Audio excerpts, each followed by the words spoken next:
Hello दोस्तों, आज की इस वीडियो में मैं आपको वो तफ़सीलात बताने वाला हूँ एयरमैन की जो कभी किसी ने आपको नहीं बताई होगी। तो अप्लाई करने से पहले ये तफ़सीलात जान लें ताकि आपको पता चल जाए आप किस पर अप्लाई कर रहे हैं। जैसे कि आपको पता है, मैं पिछली वीडियो में आपके साथ एक जनरल डिस्कशन कर चुका था एयरमैन, जीसी और प्रोवोस्ट के बारे में। अब मैं आपको इन तीनों की एक एक करके अलग-अलग तफ़सील बताऊँगा, लेकिन आज की इस वीडियो में हम एयरमैन को डिस्कस करेंगे। अगली 2 वीडियोज़ में फिर मैं जीसी और प्रोवोस्ट की डिटेल भी आपको बता दूँगा। एयरफोर्स के जो एयरमैन या एयर वूमेन होते हैं वो क्या करते हैं, ऑपरेट करते हैं, मेंटेन करते हैं मिलिट्री इक्विपमेंट को, यानी कि जो साजो सामान होते हैं एयरफोर्स का, उसका ख्याल करना, उसकी मेंटेनेंस करना। और उसमें क्या क्या चीज़ें शामिल आ जाती हैं, इस साजो सामान के अंदर वेपन्स, हथियार आ जाते हैं, रेडियोज़ आ जाते हैं, व्हीकल्स आ जाती हैं, और बाज़ ये कॉम्बैट्स यानी कि जो सरगर्मियाँ होती हैं, सेरेमोनियल इवेंट्स होते हैं जैसे कि परेड्स वगैरह हो गए, उनके अंदर भी हिस्सा लेती हैं। तो इसका मतलब एयरमैन एक मखसूस पोस्ट नहीं है। हर काम के लिए एयरमैन को आगे कैटेगरीज में तकसीम कर दिया जाता है। उनके रैंक्स और उनके नाम भी मैं आपको आगे बताने वाला हूँ। तो अगर हम बात करें अभी ट्रेनिंग की, तो इनकी ट्रेनिंग भी ऑफिसर्स के जैसे ही होती है।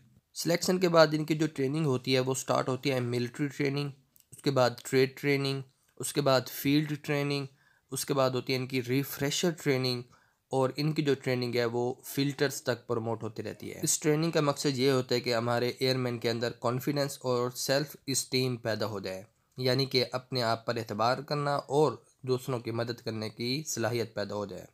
ताहम आजकल ये जो हमारी PAF है, ये 2 जगह पर ट्रेनिंग कंडक्ट करवाती है। एक जगह है बेसिक ट्रेनिंग, और वो कहाँ पर होती है, प्री ट्रेड ट्रेनिंग स्कूल यानी कि PTTS कोहाट में। और दूसरी होती है प्रोफेशनल ट्रेनिंग एयरमैन, ये मुख्तलिफ जगहों पर होती रहती है। जैसे कि मैंने आपको बताया था कि इनकी ट्रेनिंग ऑफिसर्स के जैसे होती है। तो अगर आप में से कोई ये पूछना चाहते हैं कि सर ये प्रमोट होकर ऑफिसर्स बन सकते हैं, तो बिल्कुल ये ऑफिसर्स रैंक्स पर जा सकते हैं। उसके लिए इनको ये एक काम करना पड़ेगा कि आने वाली जॉब्स के लिए इनको भी टेस्ट देना पड़ेगा, और टेस्ट पास करते जाएंगे तो इनको ऑफिसर्स की जॉब्स मिल जाएंगी। अब हम बात कर लेते हैं इनकी प्रमोशन प्रोसीजर की। प्रमोशन प्रोसीजर में इनके जो रैंक्स है वो यहाँ पर स्क्रीन पे आपको नज़र आ रहे हैं। ये हमने नीचे से स्टार्ट करने हैं। सबसे छोटा रैंक इनका होता है लीडिंग एयर क्राफ्टमैन। उसके प्रमोशन होते हैं तो वो बनता है सीनियर एयर क्राफ्टमैन। उसकी प्रमोशन होती है तो वो जूनियर टेक्नीशियन बनता है। और जितने भी टेक्नीशियंस होते हैं उनके लिए हम एरोज़ यूज़ करते हैं, जैसे कि आपको नज़र आ रहे हैं। जूनियर टेक्नीशियन प्रमोट होकर बनता है corporal technician. Corporal technician promote होकर बनता है सीनियर टेक्नीशियन। और सीनियर टेक्नीशियन प्रमोट होकर बन जाता है चीफ टेक्नीशियन, जो कि एयरमैन की सबसे हाईएस्ट पोस्ट या उसका सबसे बड़ा रैंक है। और इनके बैजेस भी मैंने आपको साथ के साथ दिखा दिए हैं। अब हम बात कर लेते हैं कि इनकी ये प्रमोशन होती कब कब है या किस चीज़ पे डिपेंड करती है। इनके प्रमोशन में जो पहली चीज़ है वो आपको नज़र आ रही है, नंबर ए, एनुअल अप्रेशियल रिपोर्ट। यानी कि जो सीनियर्स होते हैं वो बताते हैं अपने सीनियर्स को कि इसने बड़ा अच्छा काम किया है, इनकी एनुअल रिपोर्ट ये है, तो इनको तरक्की मिलनी चाहिए। अब दूसरा होता है प्रमोशन एग्ज़ाम्स। अगर कोई एग्ज़ाम्स आते हैं और आप उनको क्लियर कर लेते हैं तो फिर आपको रिपोर्ट की ज़रूरत नहीं होती, अप्रिशिएशन रिपोर्ट की। आप एग्ज़ाम क्लियर करके आगे प्रमोट हो सकते हैं आसानी से। तीसरी चीज़ डिपेंड करती है आपने कि कितना अरसा हो गया है सर्विस करते हुए। आपको सर्विस का दुरानिया डिपेंड करेगा, मदद करेगा आपको मज़ीद आगे प्रमोशन हासिल करने में। अब कितने अर्स के बाद आपकी अगर प्रमोशन आप सर्विस बेस पर करना चाहते हैं तो हो सकती है, वो मैं आपको अब आगे दिखाने लगा हूँ।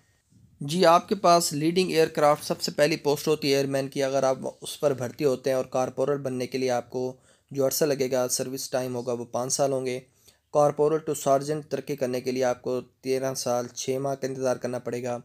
Sergeant to junior warrant officer बनने के लिए आपको 17 साल का इंतज़ार करना पड़ेगा। Junior warrant officer to warrant officer बनने के लिए आपको 23 साल की सर्विस करनी पड़ेगी। और warrant officer to master warrant officer, जो कि एयरमैन JCO का यानी कि जूनियर कमीशन ऑफिसर का हाईएस्ट रैंक है, वो बनने के लिए आपको 28 साल की सर्विस करनी पड़ेगी। ये है सर्विस की बुनियाद पर आपकी प्रमोशन का तरीक़ाकार। तो इसका मतलब प्रमोशन के 3 प्रोसीजर्स हैं। एक, जब आपका सीनियर आपको प्रमोट करे। दूसरा, जब आपको एग्ज़ाम प्रमोशन का पास करके प्रमोट हो जाएं। और तीसरा, सर्विस बेस पर। तीनों की तफसील मैं आपके साथ शेयर कर चुका हूँ। अब हम बात कर लेते हैं इनकी सैलरीज़ की। सैलरीज़ में ये कंफर्म नहीं है, 1-2 हज़ार ऊपर नीचे भी हो सकते हैं। तो क्राफ्टमैन और लीडिंग एयरक्राफ्टमैन, इन दोनों की सैलरी सेम होती है और वो होती है 21,700। कॉरपोरेट की जो सैलरी होती है वो 25,500 रुपये। सार्जेंट की जो सैलरी होती है वो होती है 29,200। जूनियर वारंट ऑफिसर, इसकी सैलरी होती है स्टार्टिंग 35,400। वारंट ऑफिसर की होती है 44,900 और मास्टर वारंट ऑफिसर की होती है 47,600। ये सैलरीज का सिस्टम है। बीच में जो टेक्नीशियन आए थे, technician, junior technician, senior technician, उनकी सैलरीज की रेंज भी यही 30 के आसपास होती है, ऊपर नीचे इनसे ज़्यादा फ़र्क नहीं होता। तो ये मालूमात मैं आपके साथ इसलिए शेयर कर रहा था ताकि आपको आपकी सीट चूज़ करने में आसानी हो जाए कि आप किस पोस्ट के लिए अप्लाई करना चाहते हैं। तो इंशाल्लाह ताला जल्द मैं जीसी और दूसरी प्रोवोस्ट के भी अपडेट कर दूंगा। तब तक के लिए आपसे इजाज़त चाहूँगा। अल्लाह हाफिज़।